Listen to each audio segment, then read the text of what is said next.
वहीं उत्तर प्रदेश में रामजीलाल सुमन के विवादित बयान और वक्त पर छिड़ी रार ने सियासी माहौल में उबाल ला दिया है।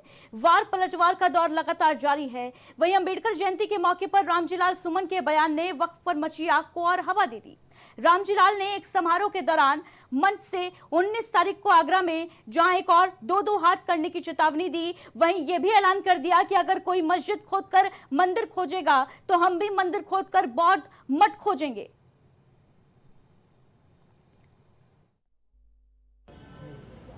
हम कहना चाहते हैं, जब जब इस देश की दाव पर लगी है,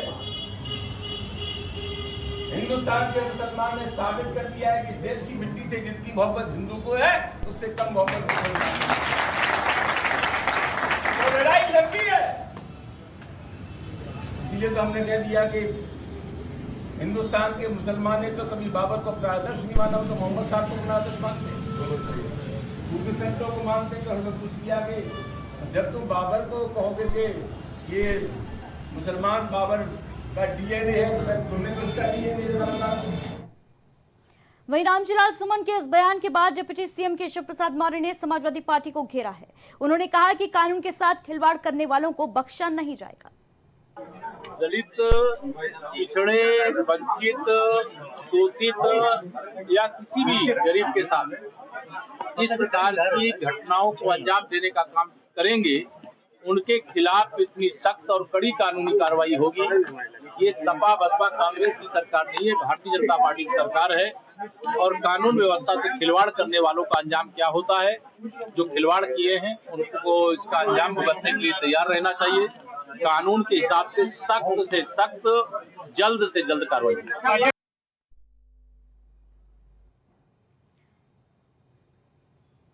तो समाजवादी पार्टी से सांसद रामजीलाल सुमन एक बार फिर से विवादों में घिरते नजर आए।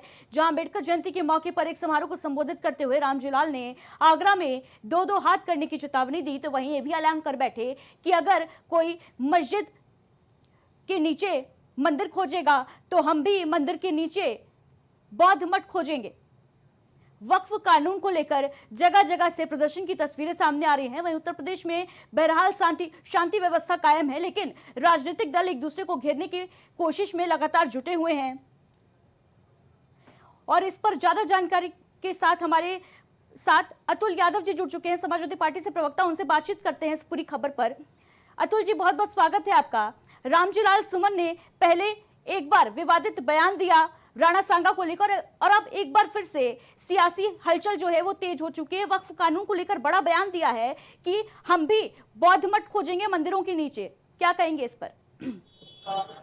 नहीं, उन्होंने सामाजिक न्याय की बात करी है। उन्होंने दो हाथ तक जो आपको उसमें स्पष्ट कर देना चाहता हूँ, उन्होंने सामाजिक न्याय 10% और 90%, 90% यानी पीडीए, पिछड़ा, दलित, अल्पसंख्यक आदि अगड़े जो मतलब सामाजिक न्याय के पक्षधर हैं और जो सामाजिक न्याय के पक्षधर हैं उनके विषय में कहा, और 10% जो सामंतवादी सोच या मनवादी सोच व्यवस्था के तहत आते हैं उनके विषय में कहा कि लड़ाई जो है 90 और 10 की है। और रही बात समाजवादी सांसद जो है वो सामाजिक न्याय की बात कर रहे हैं, समाज की बात कर रहे हैं। हम लोकतंत्र में विश्वास करते हैं, हम कानून में विश्वास करते हैं, और हम एक लोकतांत्रिक व्यवस्था में रहते हैं, और लोकतांत्रिक व्यवस्था के तहत ही कोई बात रखी जा रही है। हाँ, और रही बात समाजवादी पार्टी के सांसद जिम्मेदार हैं, हमारे सभी नेता जिम्मेदार हैं और जिम्मेदारी से अपनी बात को रखते हैं। अतुल जी, ये कैसी जिम्मेदारी है जहां मंदिर के नीचे अब बौद्ध मठ खोजने की क्या तैयारी कर रही है क्या समाजवादी पार्टी? देखिए, समाजवादी पार्टी सभी धर्मों का समान रूप से आदर करती है। सनातन का भी सम्मान है और अन्य धर्मों का भी बराबर सम्मान है। कभी भी हम धर्म को राजनीति में नहीं मिलाते, और राजनीति एक अलग विषय है, धर्म हमारा आस्था का विषय है। और हम जो है धर्म की राजनीति ना करके हम राजनीति में है तो राजनीति की बात करते हैं।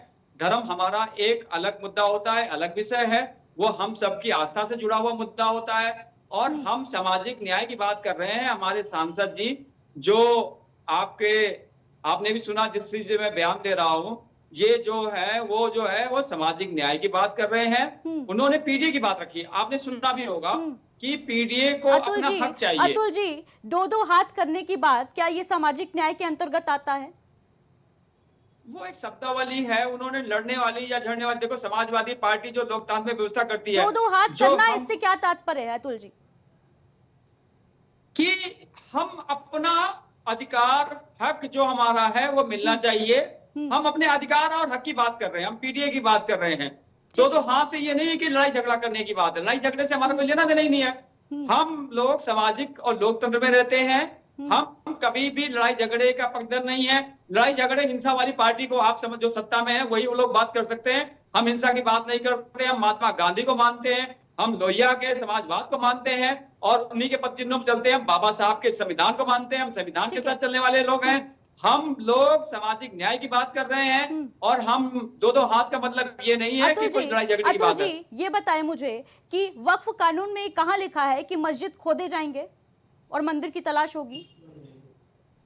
ऐसा तो नहीं, देखिए इस प्रकार की कोई बात नहीं हुई है और ना कोई इस प्रकार की बात कही गई है। और जो सामाजिक न्याय की बात कही गई है, अधिकारों की बात कही गई है और अपने अधिकारों के लिए जागरूकता की बात कही गई है।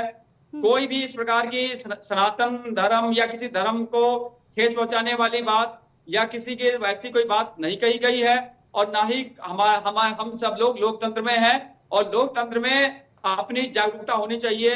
अभी आपने देखा होगा कि आगरा में उकसाने वाले किस प्रकार के बयान दिए गए, लेकिन लोकतंत्र में जो इस टाइम पे माननीय योगी जी की सरकार है, तलवारें लहराई गई, सब कुछ किया गया। अगर एक सामाजिक, अगर हम बात करें छोटी सी बात पे कोई छोटा सा चाकू होता है तो पुलिस उसे आर्म एक्ट में बंद कर देती है और इतने सारे लोग तलवारों के साथ आ गए तो पुलिस क्या कर रही थी? यानी कहीं ना कहीं सामंतवादी सोच की सरकार चल रही है। अगर लोकतंत्र के तहत सरकार चल रही होती तो इस प्रकार की नौबत नहीं आती। ठीक है अतुल जी, हमारे साथ जुड़ने के लिए बहुत बहुत शुक्रिया आपका।